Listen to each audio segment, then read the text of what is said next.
Hello.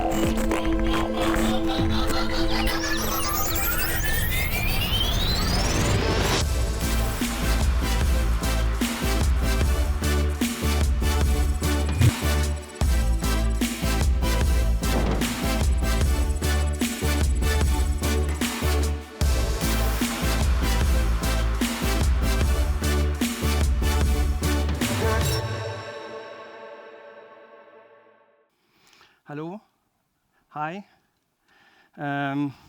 Thank you for being here. Thank you for listening to me. Welcome. Big screen. Introvert in me says, ook. We'll see. Okay.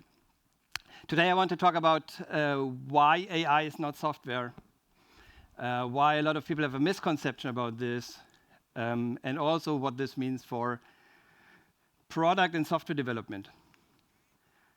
And this talk might be very important, might not be, but it might be very important, depending on your circumstances. And when I say AI during this talk, I don't mean wipe coding. Wipe coding is not the AI you're looking for. So that's not it.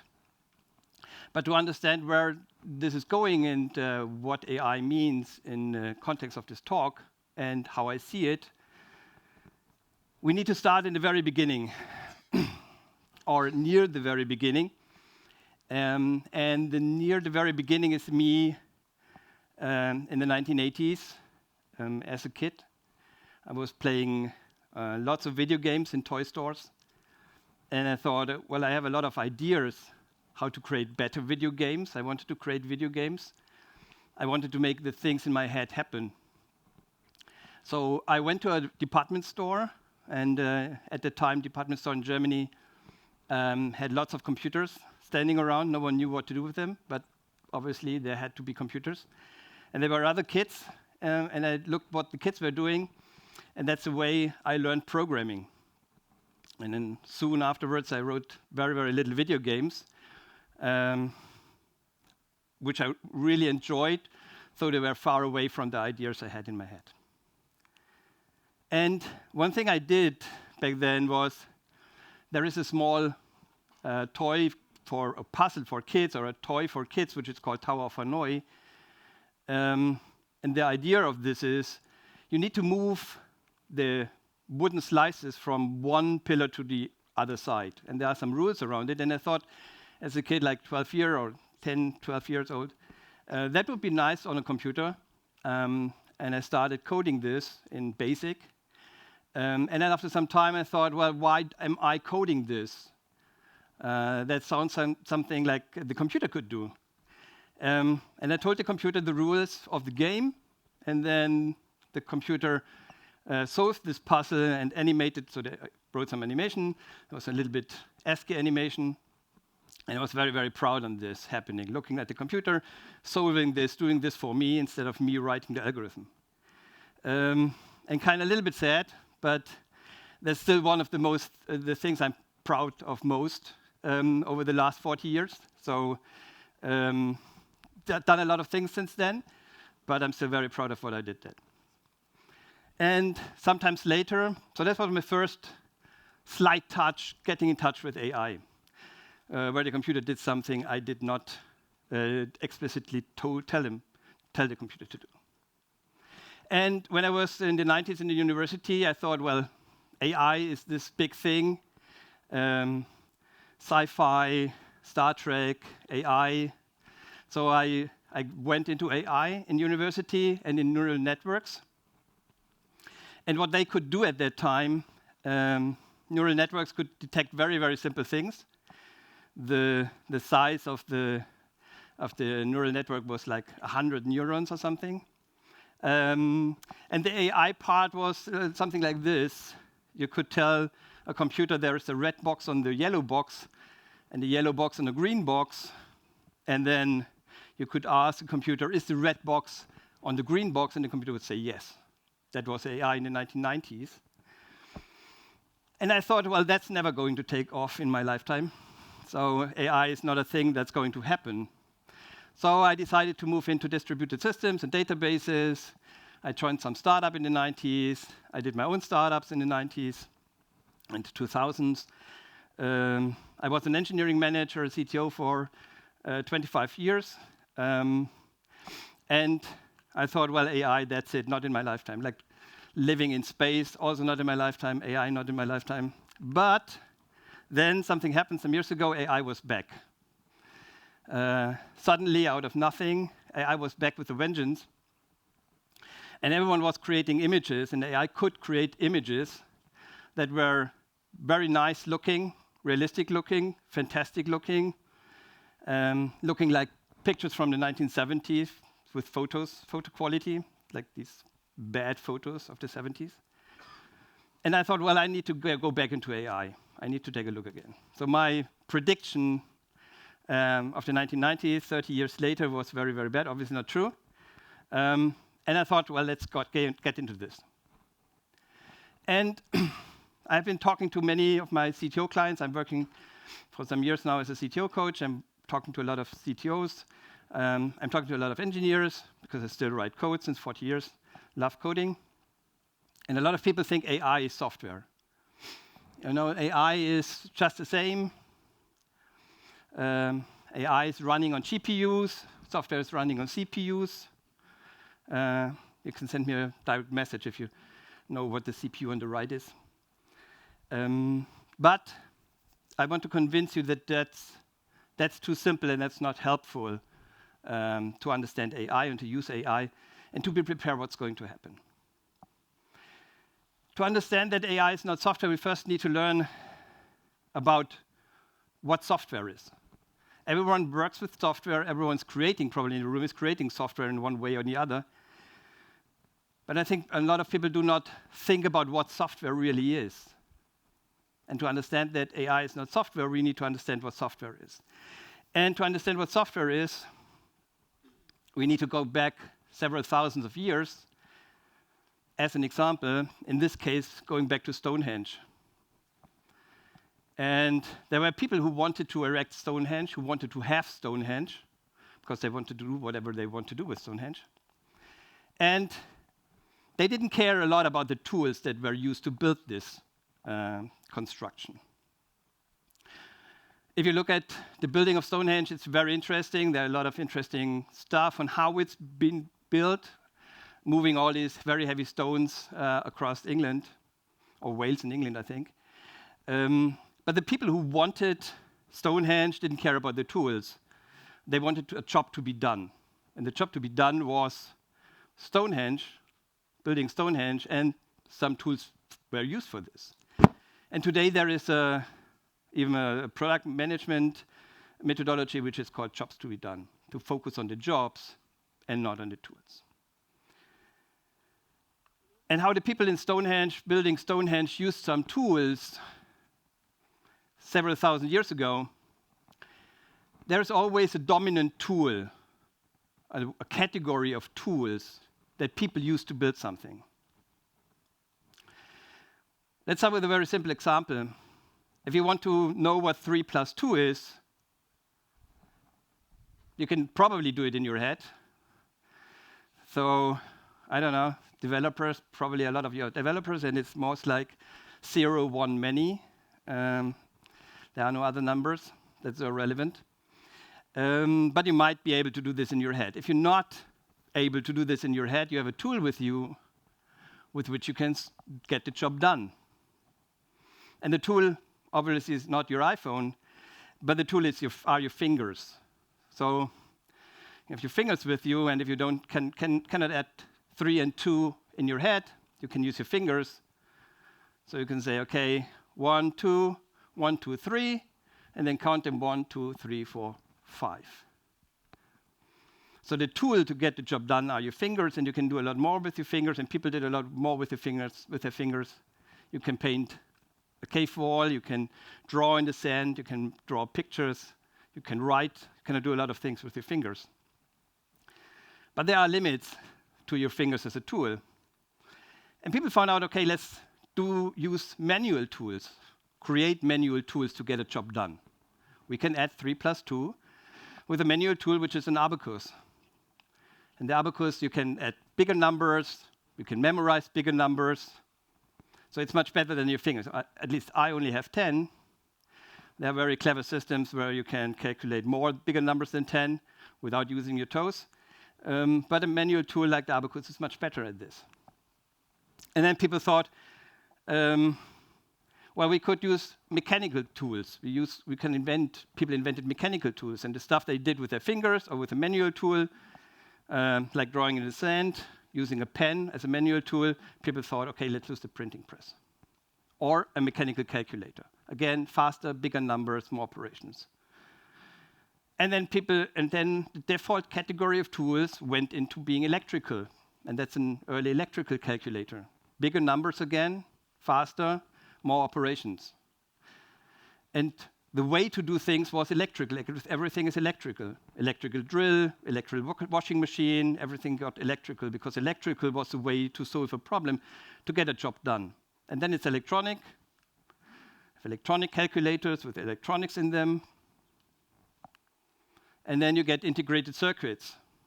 Again, same job. What's 3 plus 2? And you got integrated circuits not only as a tool in your calculator, but also in a washing machine, your car, power drill. Chips are everywhere. And then the next step, we arrive at software. So after everything was integrated circuits, every toys, like in the 80s, 70s, 80s, where I grew up, everything got a chip. A lot of electronic tools, a lot of toys with chips. And then we move on to software. And software is better than integrated circuits. It's faster to build, easier to maintain, better to iterate, better to debug. If I look at my clients, I have 2 groups of clients as CTOs. The one who doing hardware and the one doing software. And hardware is way, way, way more difficult to do. So it's software to do a job, to get a job done. And the latest iteration is SaaS. So you no longer need to install a software. You just go into the internet, type in 3 plus 2, and it's 5, most often. So we have a progression of the default category of tools from fingers, manual tools, mechanical tools, integrated circuits, electronic, electrical, all of these. And there are always companies that are riding that wave, people that are riding this wave. So if you look at these category of tools, electrical is something like General Electric or Siemens. Integrated circuits is something like Digital, very great company. Love their machines. No longer exist. But the adaptation and the categories change faster and faster. And some companies make the transition from one standard category to solve a problem to another category. And there are companies like Apple, who started with computers, moved into software or added software, and then added SaaS, make a lot of money now with Apple Music, with Apple subscriptions, with all of that things. And some companies didn't make it. Digital didn't make it.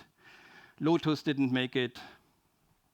So there are a lot of companies who don't make it to the next wave, to the next category.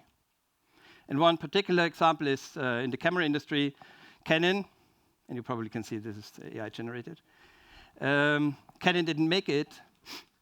They had the best autofocus system on the market. The reason why you saw at soccer, football, Olympics, everywhere these wide lenses with Canon cameras was because they had excellent autofocus. You can autofocus on people running around. They were the best.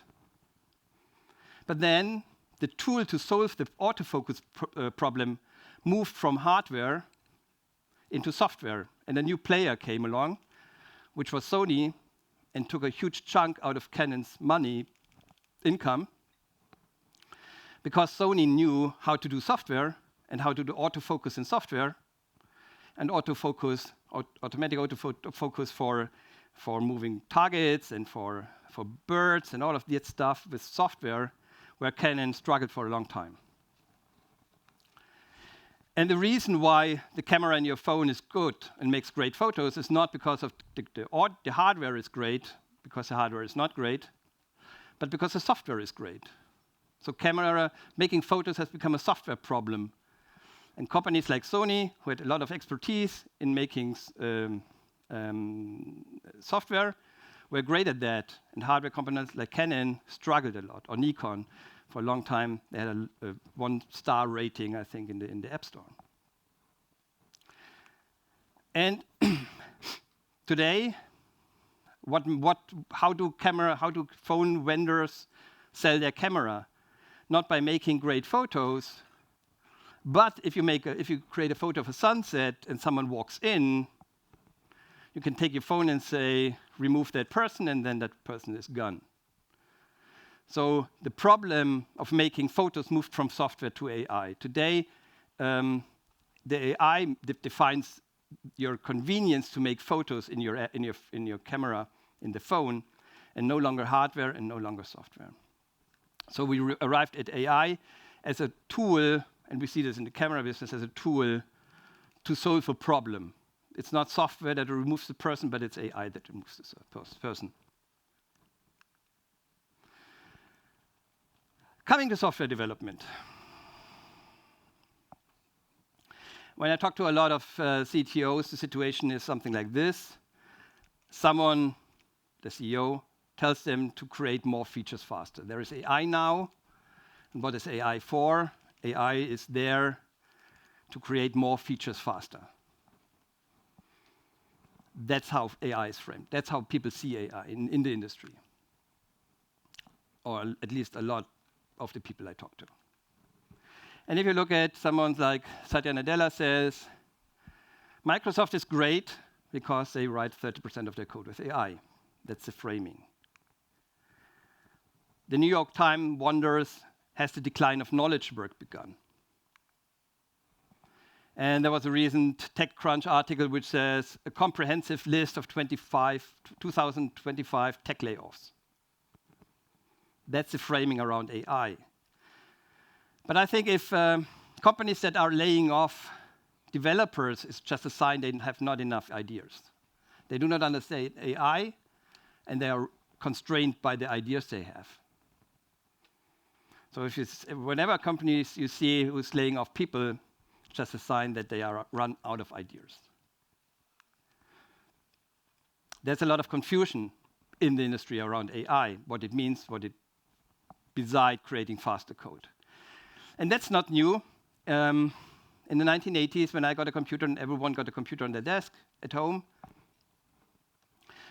people didn't know what to do with the computer. There is a computer, there's a new tool on the desk, and people thought, well, we can do homework and personal finances and we can all stuff. And a lot of people wrote code to manage their music cassette library, something like this. That was what people thought computers are for. People didn't know. And they sent Christmas cards on floppy disks. You put it in, and then it played some music, little animation. And that was obviously what computers are for. And the same thing happened when a new tool arrived, a new default tool arrived, the internet. People didn't know what to do with the internet. There was this famous coffee machine. You could watch a coffee machine cooking coffee at the other end of the world. And that's obviously what the internet was for. Or people thought the internet needed a guide. Let's create a guide to the internet. And they called it Yahoo. And what I found interesting about that slide, or that screenshot, is that there was, at the time, 53 events on the internet. And we don't know what the internet is. And that was the Apple homepage around that time. So the Apple homepage said, if you have a BMW, you can register and get a CD-ROM. That's what the internet is for. And a Nobel Prize winner Paul Krugman said, by 2005 or so, it will become clear that the internet's impact on the economy has been no greater than the fax machine. He later said the internet will collapse because there's not enough people could talk about. At least I'm not alone with thinking AI is not going anywhere, so even great people make bad predictions. But then someone came along and said, well, the internet, let's do something. Let's sell books. And he created a website, called it Amazon.com. Was called a little bit different before that. Called it Amazon.com. And 40 years later, became one of the richest person on the planet. But people at that time did not know what to use the internet for. And Mark Andreessen said, software is eating the world. I think he said it 10, 15 years ago. Today, everyone says AI is eating the world. But what does it mean?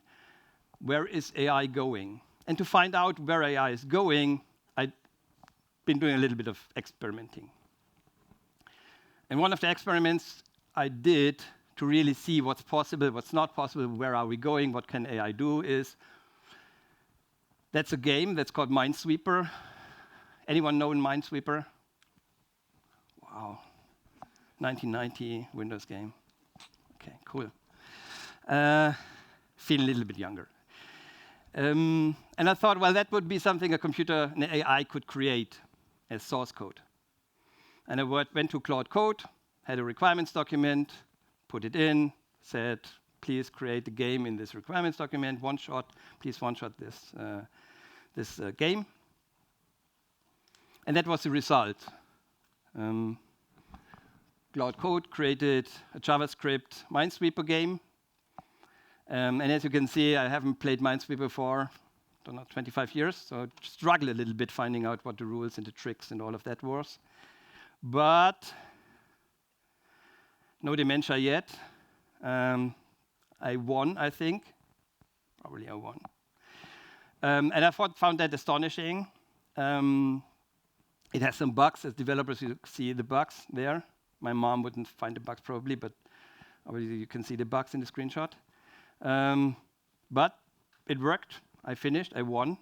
Changed the icon to the sunglasses. So that's great. And the cost for doing this was 25 cents. I tried getting into contact with the original author of Minesweeper to find out how long it took to create the game. Didn't work, working on it.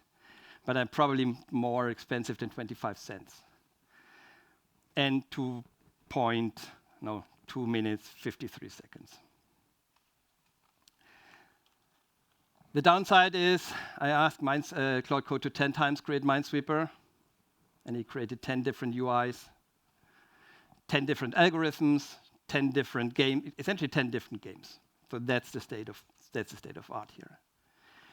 But I want you to imagine AI not as something that creates software, that creates code, but more something out of Star Trek, where you get something like, I sit there, say, computer, what's 3 plus 2?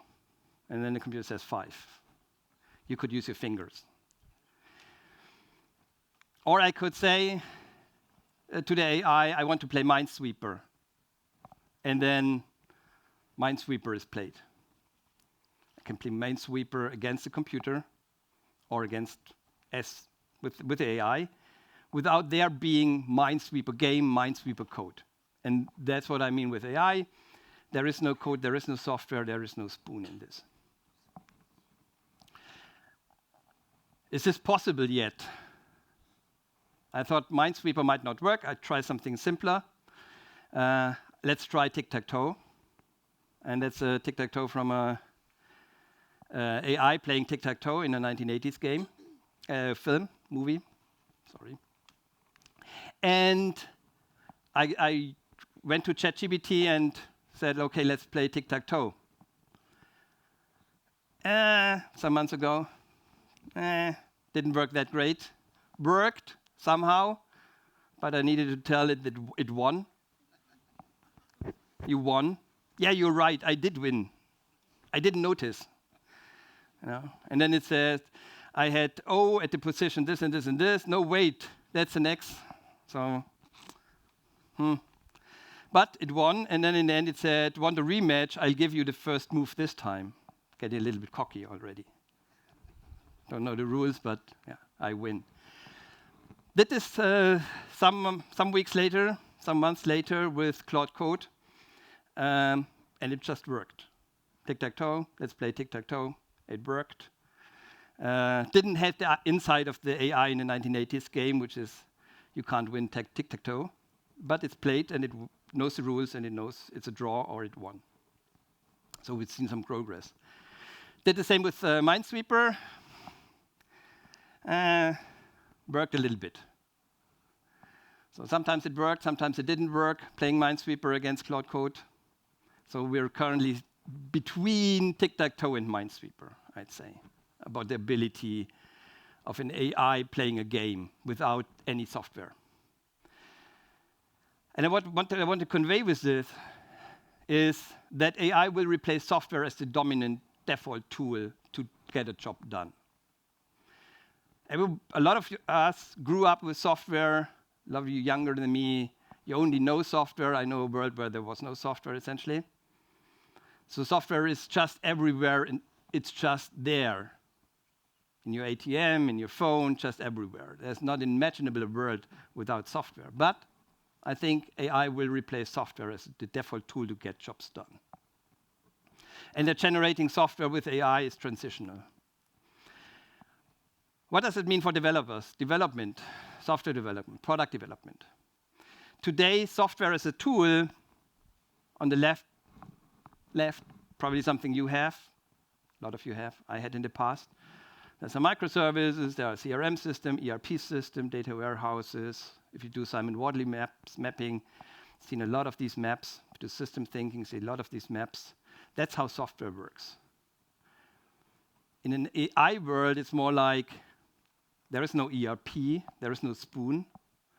It's more like I go to the AI and say, sell an upsell offer to our top-tier customers. Or I say, I want more money. Think about ways how we create more money out of our customers, or gain more customers, or something like that. But there is no ERM, there is no CRM. All of this will go away. Not everyone is with me here. Probably most of you are not with me yet. I do a survey each month. Will AI replace developers? Currently, it's 80-20. It's stubbornly 80-20 for 7 months now. It's not changing. There's positive and negative AI news, but it's not changing. It's 80-20.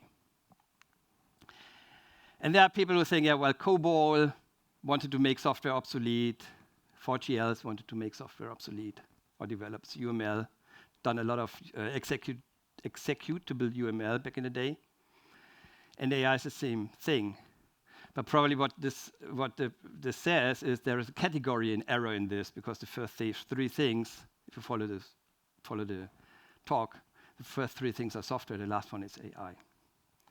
And yeah, there are probably, I don't know, me, more hair, but in 20 years, doing some coding in the basement, but most of the stuff will change. And because software is different from AI, and software is this, what I showed you, the Minesweeper game, either created by a human or created by AI. That's software.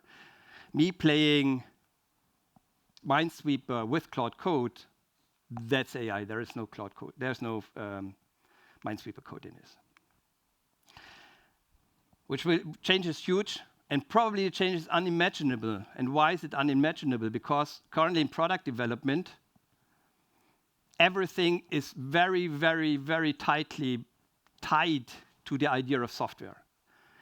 Requirements, CI/CD, DORA, development process, root cause analysis, technical depth, all of these things are tightly tied to software. They're not tied to a product development process, but they are tied to software. So currently it's unimaginable that this could go away. But I think it will. We will see the transition from software to AI as a default tool to get a job done. But there are many, many steps, and it will take many, many years. Probably happening in my lifetime, not again making that mistake. And we see some stuff like the source generation currently. We see one-person teams, product engineers, prototype first. A lot of companies go prototype first. And all of these things are steps in this transition. One thing, for example, that I think will happen, and I see with my clients, is the merge of product and engineering roles. The reason for this is something called Amdahl's law. Who knows Amdahl's law? Less people than Minesweeper. That's sure. There's something that's called Amdahl's law, and Amdahl's law means you want to optimize something, and the something you want to optimize has two distinct areas. one that can be optimized and one that can't be optimized. And the more you optimize one area that can be optimized, the more the other one is becoming a limiting factor. So it's most often used in software engineering in concurrency and parallelism. So you have a concurrent part, non-concurrent part. You add more processors or CPU cores, get faster and faster, but your execution time is limited by the part that can't be parallelized. And the same is happening with AI. You as a software engineer, you get more and more powerful. But the bottleneck, the thing you can't optimize, is talking to product, coming up with ideas. And that will become the dominant factor, the limiting factor in product development. A developer talking to someone, ask for more input. So it's clear that companies will optimize this and create a product engineer role where this goes away, where the person makes a decision and then also does the work. And we've seen the product manager role and the software engineer role evolve during the last one of these default tool swaps, which was the internet revolution and the SaaS companies. And we will see with the new default tool, this will also result in new roles evolving. And no,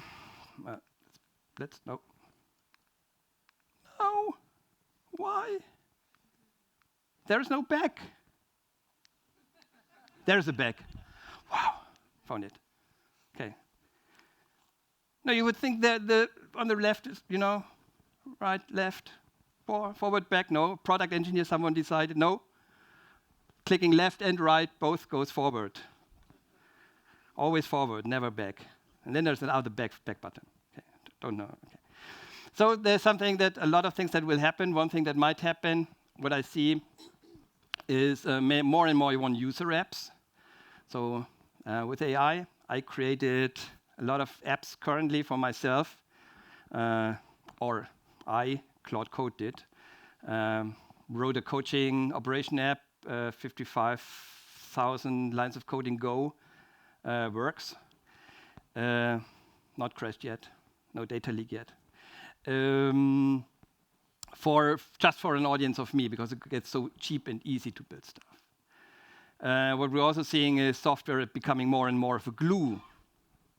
So people use prompting currently for AI, and software becoming the glue that ties together several prompts or several AI usages. So software is basically becoming a prompt glue. That's also something that's happening. The overall thing that's going to happen in this AI future, we will see a stronger distinction between coders and creators. I got into all of this 40 years ago because I wanted to create video games. I didn't care too much about coding, but if you wanted to create video games, you need to learn code. So that's how I got into it. And over the last 40 years, I used many, many programming languages, BASIC, machine code, assembler, C, C++, Modular, Pascal, Lisp, Prolog, Ruby, Python, Perl. Don't use Perl. There was this company which was called Strato, and they thought we bring domains for €1, 1 D-mark per domain per month. And I inherited that project, and it was written in Perl. And okay, don't use Perl.